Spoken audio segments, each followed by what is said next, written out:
Aujourd'hui, dans les constellations, on voit énormément de types de constellations différentes qui se mettent en place, et c'est très bien, parce que je pense qu'on est vraiment dans une étape de l'évolution où on a besoin d'œuvrer sur nos systèmes familiaux et nos histoires familiaux, mais aussi au niveau évidemment de l'humanité. Et, et je pense qu'il y a différents types de constellations et c'est important de les différencier.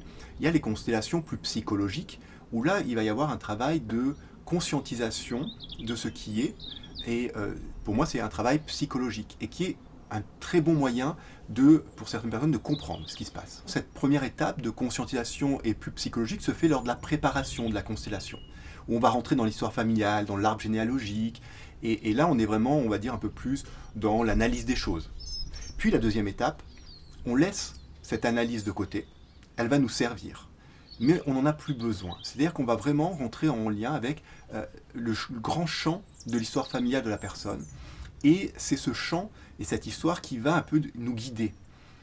Donc, cette partie-là, elle est plus psychologique. Elle est vraiment dans quelque chose de plus subtil, de plus sacré, de plus, j'ai envie de dire, on peut dire spirituel, mais c'est vrai qu'après, le terme spirituel, aujourd'hui, on pourrait parler pendant des heures sur qu'est-ce que la spiritualité, mais en tout cas, quelque chose de plus grand que nous et que ce que nous, on peut avoir dans notre conscience, en tout cas. Et cette partie-là est très importante parce que les maîtres le savaient bien, les maîtres de Samara qui utilisaient cet outil depuis des siècles, c'est pas nouveau, les constellations familiales, nous on les découvre maintenant, mais c'est évidemment bien plus, les racines sont bien plus anciennes. Ils œuvraient vraiment dans ce champ sacré des ancêtres, et la partie plus mentale, plus psychologique, plus analytique, j'ai envie de dire, à l'époque, les maîtres, ils s'en fichaient pas mal. C'était pas trop leur truc.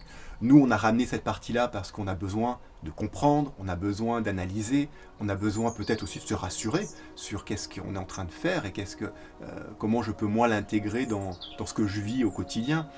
Mais c'est pas ce chemin-là qu'on va vraiment développer dans les constellations familiales sacrées.